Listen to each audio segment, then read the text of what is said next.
Hi everyone, I'm Ree, a senior high schooler who's passionate on redefining success for everyone. Success is when we reach our goals. And lately I've been hearing about entrepreneurship, and of course it has such a great goals, but it all always starts from us as an individual. So when we create something like an entrepreneur, I think that's how we pronounce it. So, about entrepreneur, we start from ourselves. And of course, we will have such an idea that we would want to fulfill. And to fulfill that idea, we should make a timeline. But sometimes our goals just seem too big that we often struggle to actually manage how are we going to reach that goal. Okay, sure, we've already set all the goals, those big dreams that we have in mind, and we will surely realize them. But how are we going to achieve our goals? Well, first, we need to start writing. Okay, so I've made a list in here, but of course, when we presentate, we should have some sort of small notes. But since I would actually prefer to simulate everything to all of you in this moment, I will show you how I actually started to make some steps to fulfill my goals.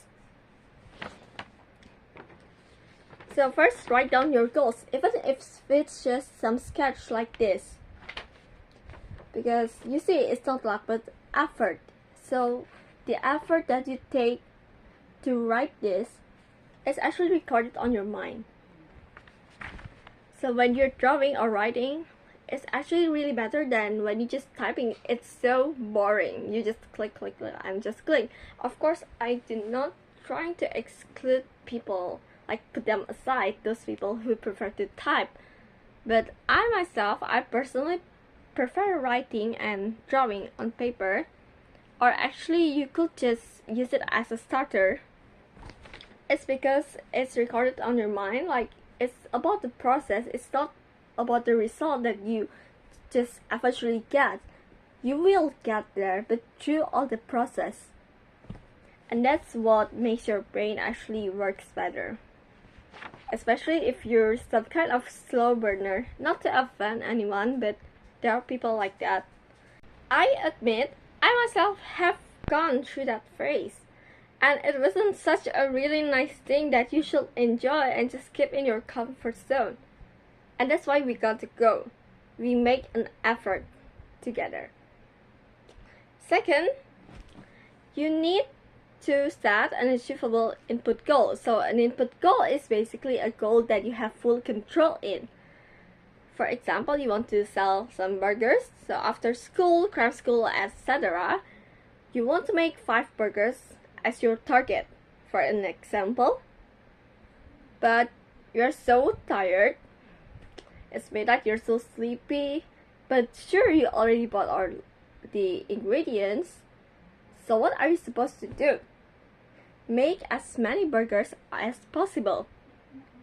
But I can only make 4.5. Okay, you're not going to sell the half. Rewards are optional. I'm not going to discuss about it right now. But what you can do is, well, just make those 4 burgers and sell it tomorrow. That's in your control. And whether people would actually buy it or you actually already reached the target 5 burgers, okay? So 2 examples, 2 conditions in this example. But there's something that will be the same. You can attract people, do some marketing, you promote it on group chats, social media, make your own website, and even on Google Maps if you want to, make some kind of stands or just join an event to make a stand and sell them. Of course, it's not that easy. I emphasize on it. After you've done all of the efforts, the marketing, the producing, okay, we're definitely not going to make a juice. But these burgers, these 5 burgers that you've already made, you've reached your target and the quantity, aka amount. You surely want people to be attracted to your burgers. You want them to buy your burgers. That's what you're selling, right? But sometimes what's not on your control, let it be. You've already done the effort. Sure, you can make more, but at that point, for example, you're selling it to school. Wait, why are they not buying my burgers? These were delicious. This is homemade. It was fresh from the oven. Wait, now we don't use oven, guys. But okay, you have chosen the best vegetables in the city. But you can't just in the middle of the learning period just say, hey, why didn't you buy my burger? Like, oh goodness. You can't just pressure everyone. Or if you're going to talk about selling it outside, you can't just wait, why are you not buying my burgers? Like, dude, you should buy this. Today I need to reach that 7 target of people. Okay, not 7, okay guys, less than 5. At least 4 people, maybe one of them buy 2 burgers, but you need to reach that target of 5 burgers being sold. What you need to do is to decide the next best steps that you could do to improve your business. Some part of this video is actually inspired by chit-chat, but it is not sponsored, of course. I spent my life watching chit-chat, well, my middle school until, I don't know, a year ago, I guess. I love reading so much. Anyways, about entrepreneur, it's like, you can do it, you can be an entrepreneur, but what you need to actually use as a starter is a vision. What do you have in your mind? Some goals, right? Well, set an achievable one, the one in your control. What's outside of your control is not part of your goal, not that goal that you set from the beginning. Let's take an easy example. I bet this one's easier than the burger. You're a YouTuber. You want to make a video and get 5k viewers and 4k subscribers, perhaps. You've done the video, you made the effort, you put in everything, you do some rechecks, and bam, it's all done. But only few people views, or maybe sure you hit the 5k viewers, guys. Yay, congrats. Woo! But you only got 3k subscribers. Well, that's outside of your control. You have reached that goal of fighting over yourself to keep progressing and not just fail by abandon. You abandon that video, those ideas of the progresses that you've made, even if it hasn't made yet, but you already have that money capital, financial capital, for example, to buy the gadgets. Or maybe you're just a vlogger, a viewer, food reviewer. Yeah, you need money to buy the food. Or maybe you already have other capitals and you've took all of the advantages from those that you already have and made an effort. But if you haven't reached the target that's out of your control, it's not fully sure. Maybe it's in your control, but it's not really fully 100%. Different than fighting over yourself. Well, take them out. It's not what you want to reach. Success is when you can become the best version of yourself. Okay, this is a little quote from someone on Instagram. I will link their username down below on the desk, or just right here, you can see it. Or I can make a slide for you, but I don't have a projector for it, and that's also why this presentation is not as appropriate as it is, and I'm making it into a video. So the quote is, who I am today is a better version of who I was tomorrow.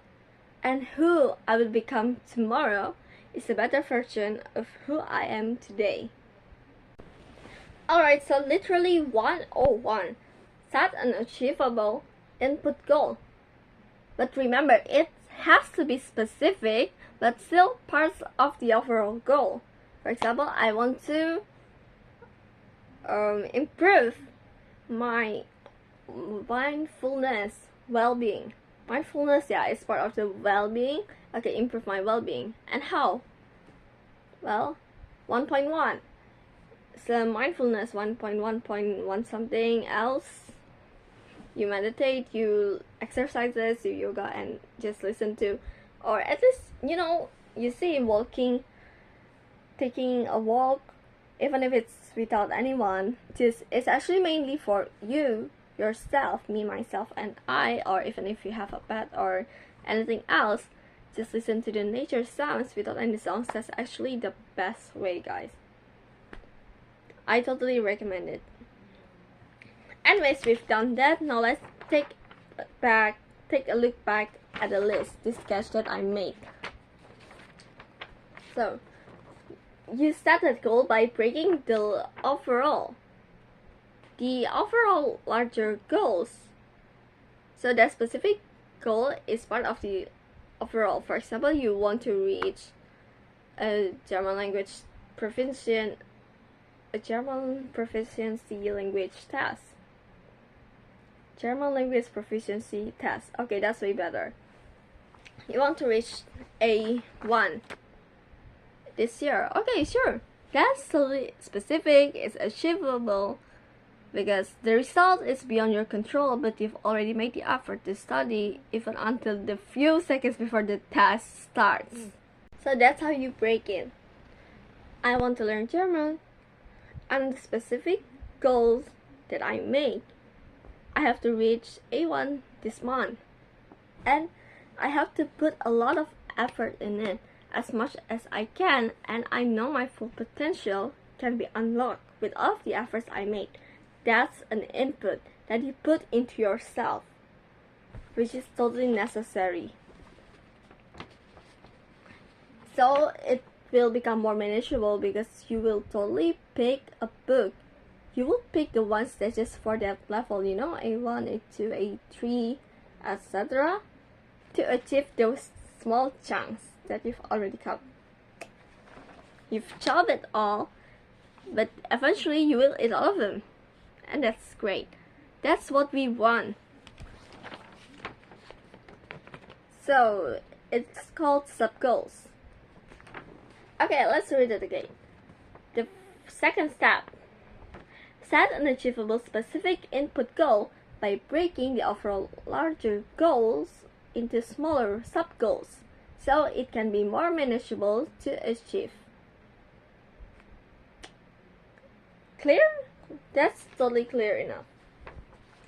Okay, so the third step is to create a timeline. Oh no, that's way too general. An accomplishment timeline and framework. So on July 26th, today, I want to finish this project. Okay, let's set the targets on Sunday, July 27th. An English video project. That's my target. But I need to create the timeline. Today I'm going to make a video on 26, 27 is just finishing editing, so 26 got 2 sub-goals. But eventually I will continue this, and with the framework. Okay, so the sub-goal is I finished recording and I already made more progress. And the framework will be recording and editing. Then continue editing on Sunday if I don't manage to finish it today. But of course, you don't have to put it in here, but you need to put that deadline on Sunday if it's really what you need. I usually put it day min 1, so day minus 1. So if the deadline given is on Monday, then I will have to finish it by Sunday. That's me.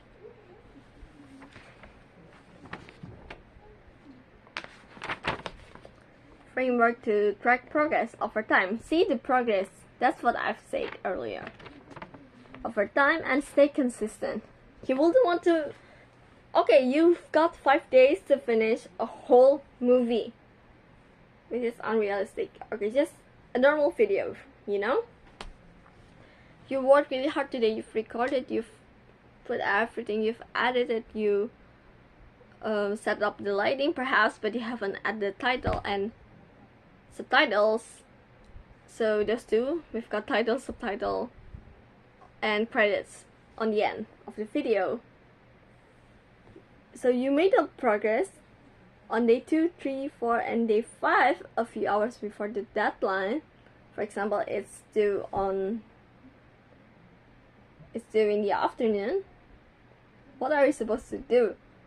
You weren't even consistent. How are you supposed to finish it quickly? Okay, sure, it's enough for you, but imagine it's only an hour and you were so tired, still tired from day 1. You failed to move on.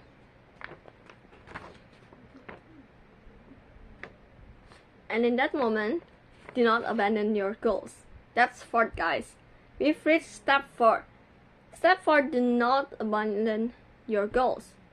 When you abandon it, you fail. You totally fail to do anything. Even the smallest progress matters. Oh, I see.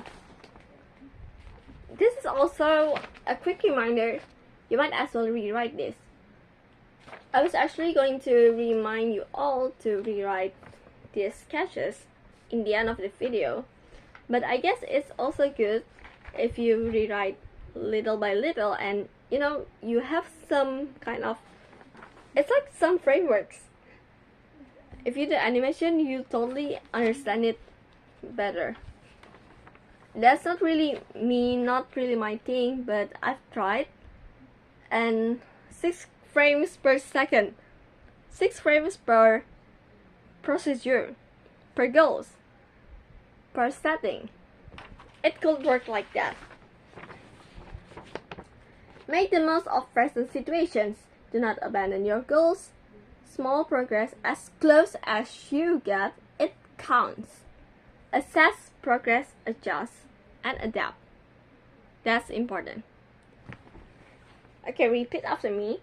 Assess progress, adjust, adapt. Dynamically.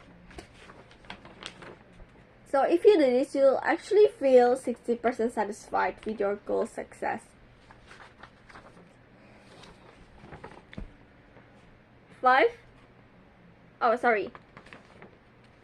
5th, avoid over visualizing success. Success is so good. You totally feel so amazing after you reach it. I see people, they make those videos, even if it's just a content that we watch sometimes. I see the joy and I can totally feel it, and just giving that image on my mind. Oh my god, it's totally going to happen like that. And that happiness when we know we've done everything, we've made it, guys. We put a lot of effort. We did everything. We didn't just, okay, sure, we sometimes get exhausted, but get out, put it aside. It's not in our dictionary. Sure, we will surely feel exhausted after a very long study, but let's put it aside. We don't have it. It's not recorded on our mind. We don't have the word exhausted. We just have the word that we need to rest.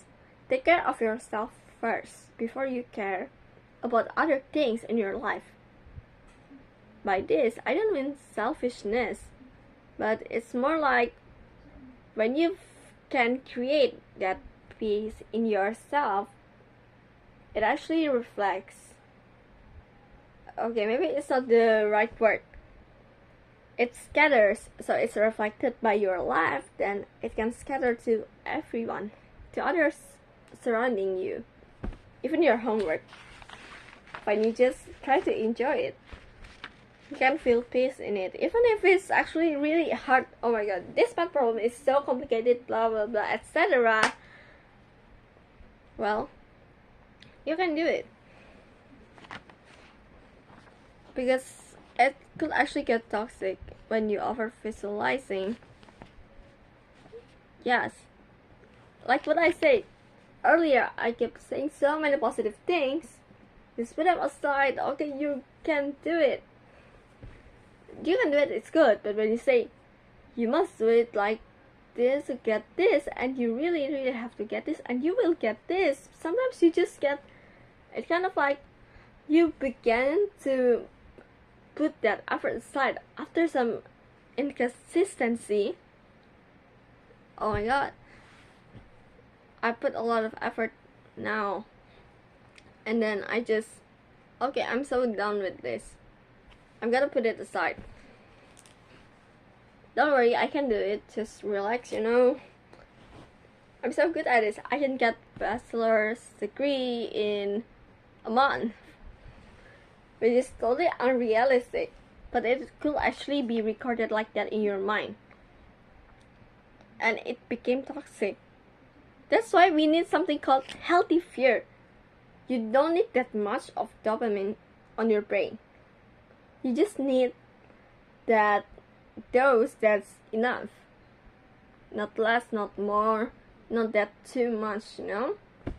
Don't get overdose out of anything. That's a reminder.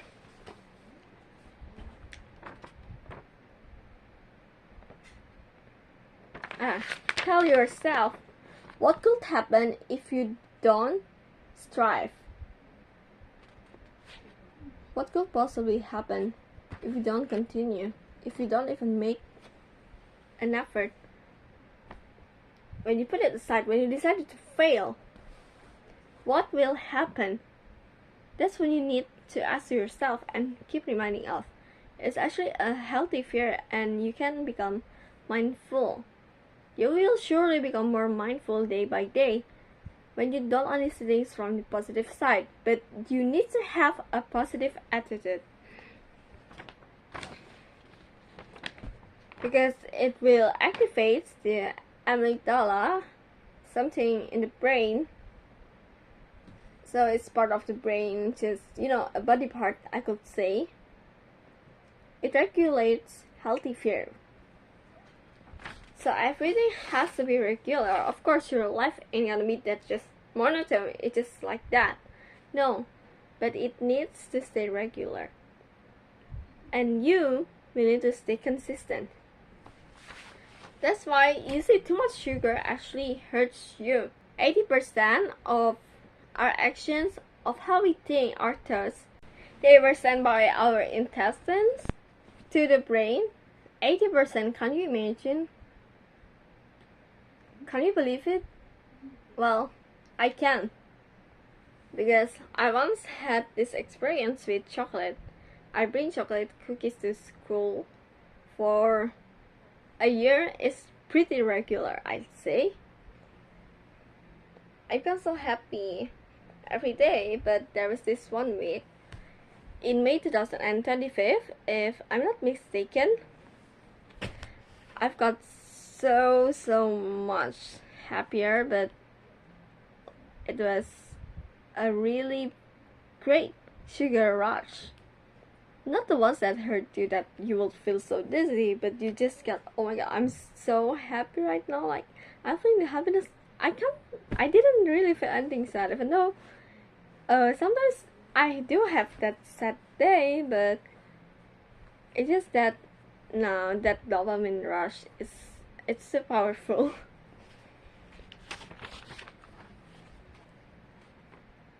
So, healthy fear. What do you think of healthy fear? Write down below. Tell me more and let's discuss about it. Okay, some questions. I've made some lists, and I think this also works for you, not only for me. I've decided to summarize them because they would get too long, but if you want the specific ones, just tell me. I'll explain it. The positive one. So I put a star in here because you can't start without why. just say, what is going to happen? What's happening? Well, you're being rushed. You're so outburst on everything. Or just, you're too slow burn. You don't burn into some fire, you just get smoke. First, why? What's your motivation? First is why. Second, what is your motivation? What's your motivation on selling burgers? Do you just want to make so much money? Okay guys, I've think of a better example. Popcorn. What is your motivation on selling popcorns? Well, sure, I want to make so much money, but I can keep, telling everyone, oh my god, you see, don't you know? Okay, not me telling everyone, but people talk mouth to mouth. Hey, did you know she makes the best popcorns ever? Her popcorn is so good, it's so legit. Oh my goodness, you should buy it. It's for the win. Her popcorn is for the win, guys. It's peak.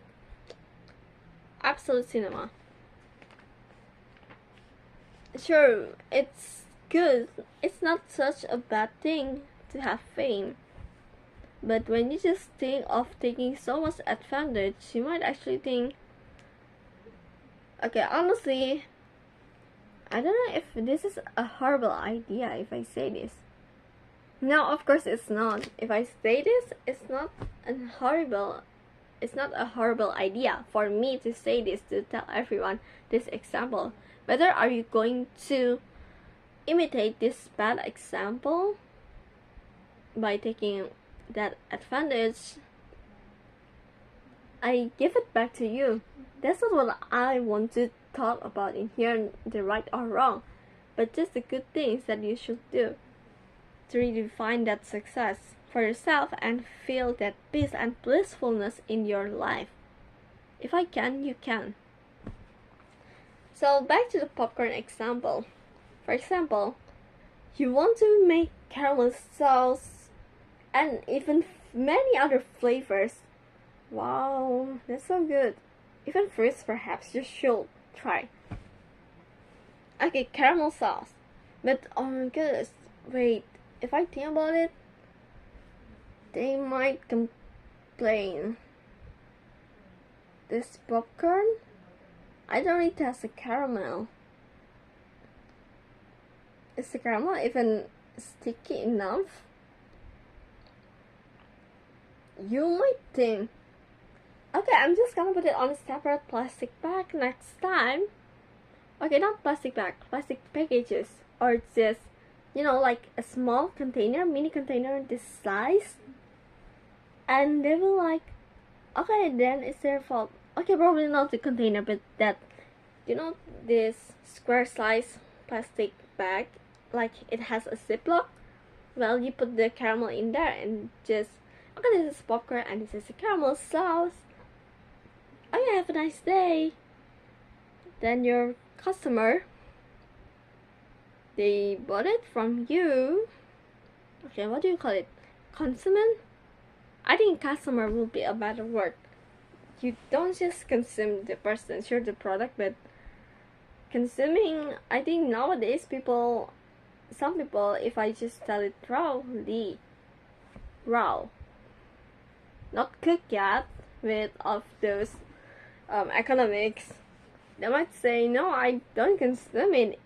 It's a refrigerator. Why would I eat something fresh? It came from a meme, which I've never actually watched by myself, but I've heard it before. Okay, the customer, they bought your popcorn, they pour it into the ziplock, they pour like shake it, just like no, and they made the caramel popcorn by themselves. Wow, it's just an independent thing.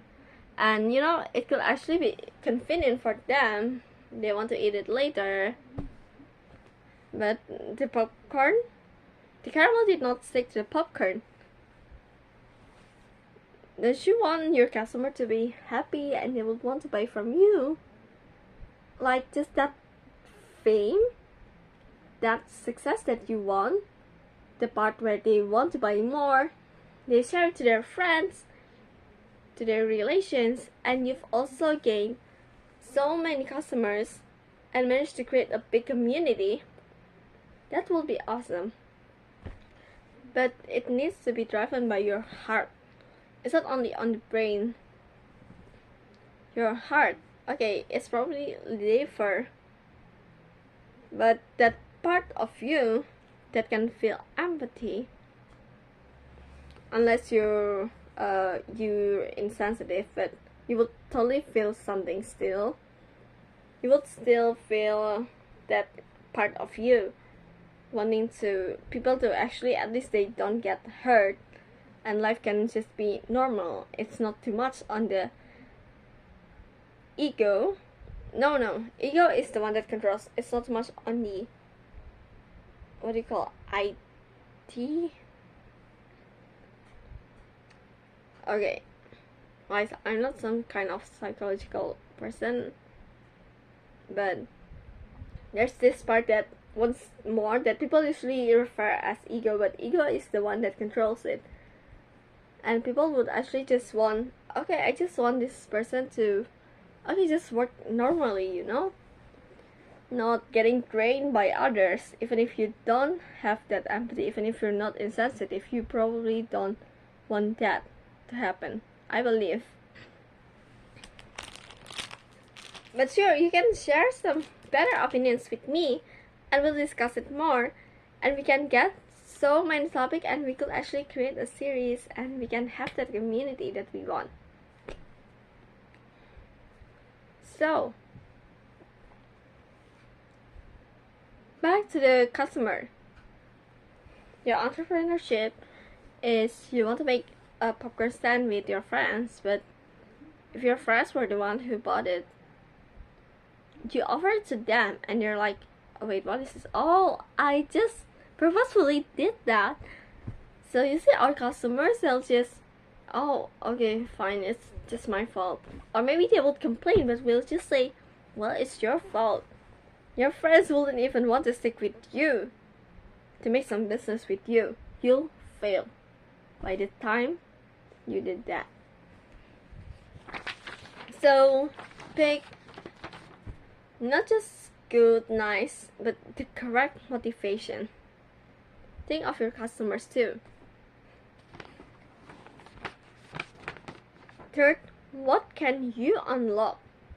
By selling the popcorn, sure, you unlock money, but what else?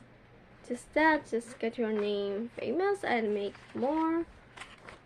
Or perhaps you can unlock some partnerships and you can gain more skills. For example, business management. That will be great.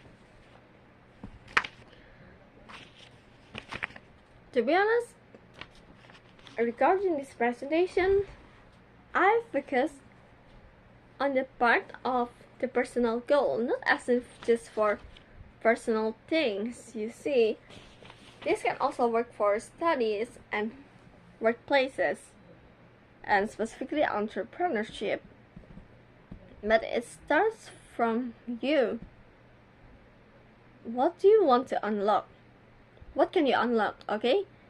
Not one, because sometimes one is just, no, that's wrong, you want it, but it's not what you need. So for example, learning languages. What else can you unlock by that? Well, you can actually unlock better things from knowing the structures, and you can do some part-time, like, okay, I could actually use this on my other subjects. Or another example is, you failed, you thought that I should just be a doctor, I can save people that way. But even art can save, and mindfulness, it saves people, it helps people redefine everything. And that's what we are doing right now. We're trying to redefine that success is not just from what people tell you to do. What you had in mind at the first place may be different from now, but your path will start to align. And that's what we all need. Fourth, what will you discover in the process? You discover that failure is definitely a thing, but you will learn to adapt. And you might as well discover some other potential that you have. It's also back to the third question. So your answer, it doesn't have to be just, okay, no, I answered B. It can just be, B1 right now, and some additional things as well.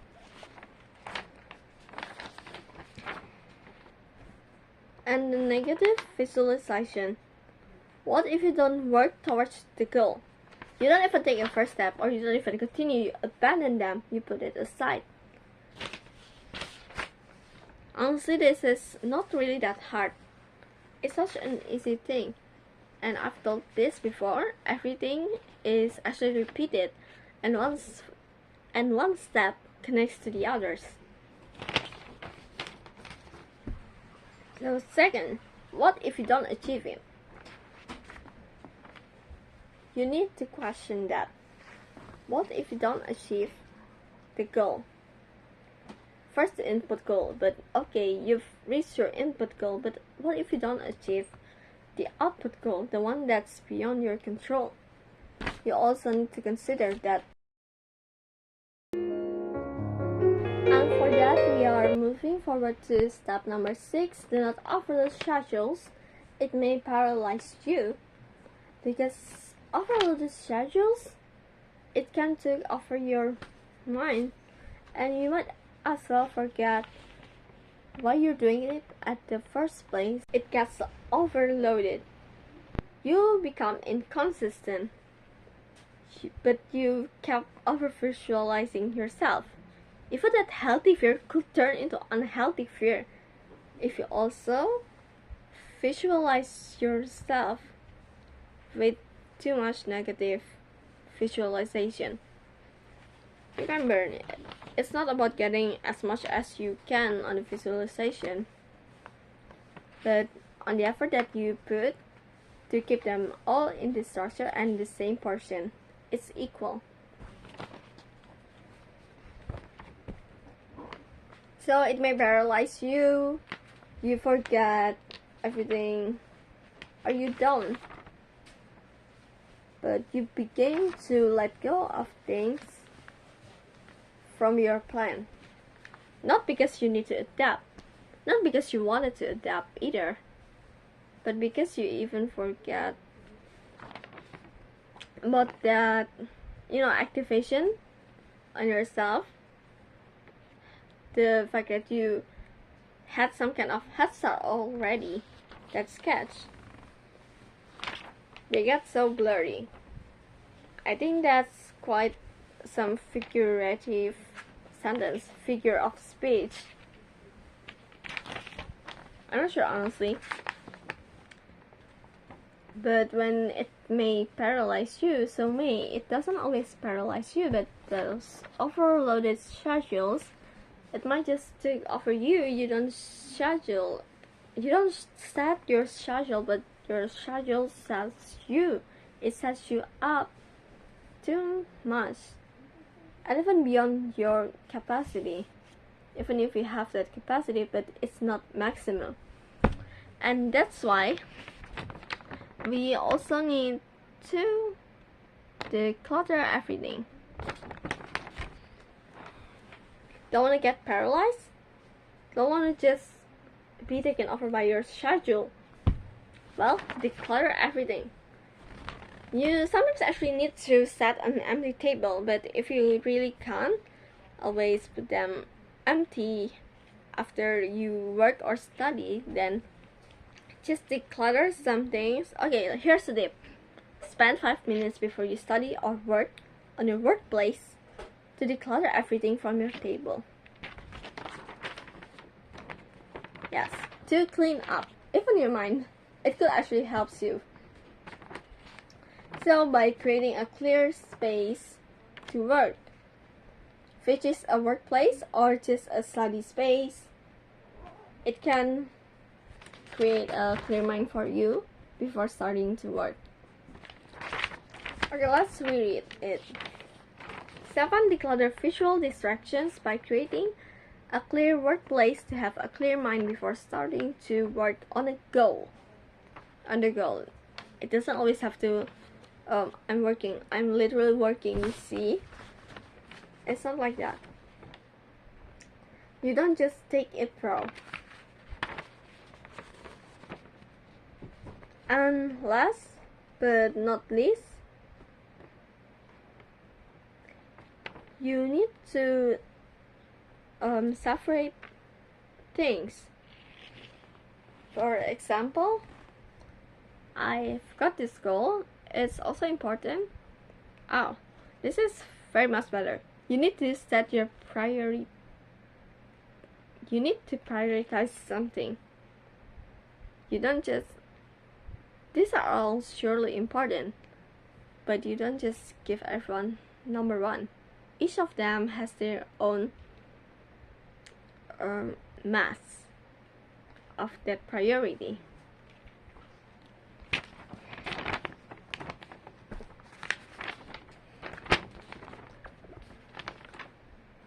Ah, I see. So I think that would actually be better if I put it on tape. Honestly, it was out of the sketch because we don't always sketch everything, but we do have that visualization. We have that vision in our eyes, and it came from our brain. Don't mind me. Okay, last but not least, the 8th step. Set a time block work session. For example, 5 hours per day is already enough. It's actually better than 10 hours per day. You just block it like that. Sure, it's blocked, but too much overall schedule inconsistency. Or you just send it like 1 hour, 2 hour, 3 hour. Pomodoro works, but this 1 hour work, 30 minutes rest, 2 hour work, 25 minutes rest, 3 hour works. Can you imagine that 1 to 3 is just so unstable? It's inconsistent, and you shouldn't work like that. Time block, but not overload to your schedule. And it surely shouldn't cause such inconsistency to your timeline, to your framework in certain timelines. No guys, not certain, but all of the timelines. Okay, 5 hours a day or 6 hours is enough. I think you might actually want some even numbers. 6 hours is a quarter of the day. Yes, only a quarter is better. Spend the rest of the time becoming mindfulness. Take care of such other things besides your work, this entrepreneur plans. So that's it. You see, when you have complete control over something, you actually became more aware of your potential, your capability on doing things. And of course, don't forget to rewrite and reorder. You don't just rewrite and fix them, but you reorder them. Because honestly, if you see this, had 1, 2, 3, 4, 5, 6, 7, 8. They were such a mess. So you assess and you're doing the progress when you write, at least starting from the sketch, and then you adjust by reordering or getting it to more suitable to your goals. For example, study goals or entrepreneur goals, business goals, college goals, next studies, etc. And adapt dynamically. You don't always have that same schedule every day. That schedule might be overloaded right now, but beyond your control because, for example, it's from workplace. Then refer to school because it varies even just within districts. So, for example, from workplace, you just get so burdened today. You bring that big mess in your life. Well, it's okay. You just need to adapt based on what's happening there. And that also brings us back to the previous steps when you need to just decide on the next best steps, but keep putting in effort and stay consistent as much as possible.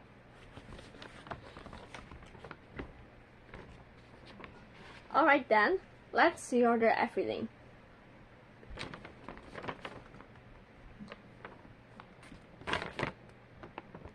Oh my goodness. This is insane. When you sketch and it's a mess, but you don't just rewrite everything immediately, it also causes trouble, but you might actually take a review on everything and you begin to contemplate. First, write down your goals. It's not luck, it's effort. Second, set an achievable specific input goal by breaking the larger overall goal into smaller sub-goals so it can be more manageable to achieve. Third, create an accomplishment timeline and framework to track progress over time and stay consistent. Fourth, make most of the present situations. Do not abandon your goals because even small progress counts. Assess progress, adjust, and adapt dynamically.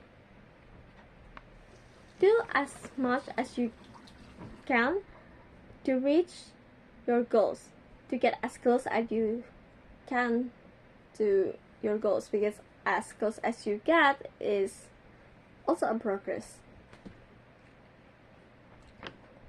5. Avoid over visualizing success because dopamine hit reduces strive. You don't make an effort. You just lay down. You learn. No, you're slacking, man. Because healthy fears activates amygdala of the brain, so it regulates those healthy fear. So you need to tell yourself what could happen if you don't strive. 6. Do not overload schedules, it may paralyze you. 7. Declutter visual distractions by creating a clear workplace to have a clear mind before starting to work on a goal. 8. Set a time block and work session 6 hours per day with structure. So that's what we missed. I have not emphasized on the structure yet. When you have that structure, even if you don't work that long, it's only a quarter of the day. When you have that structure, you will totally finish your goals in that day. 60% sure.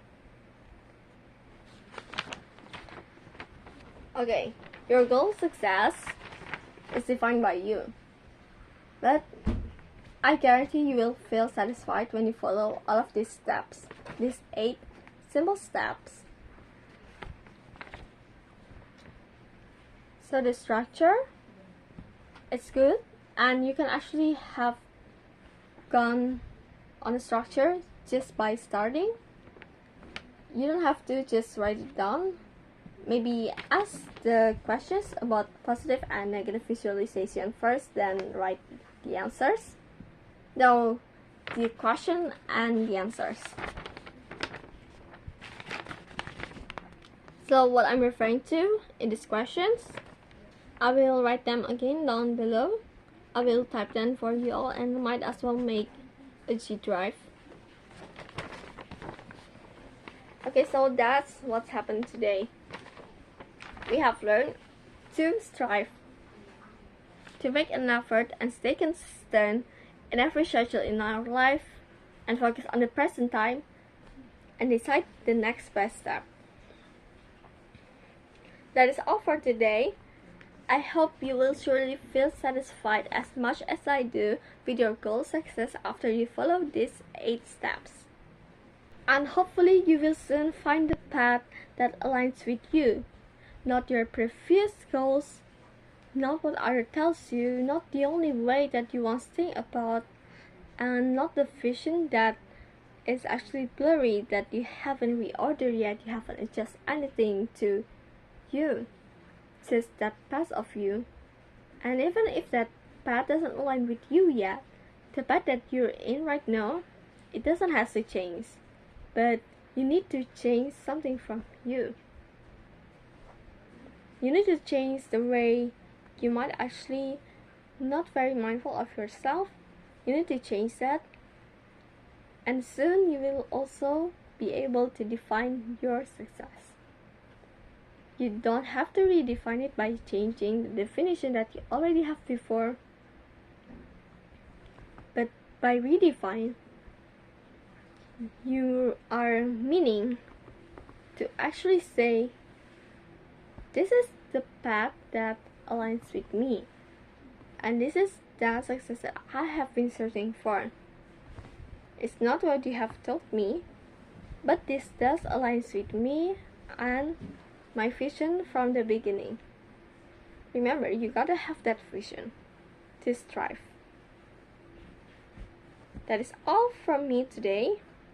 Thank you.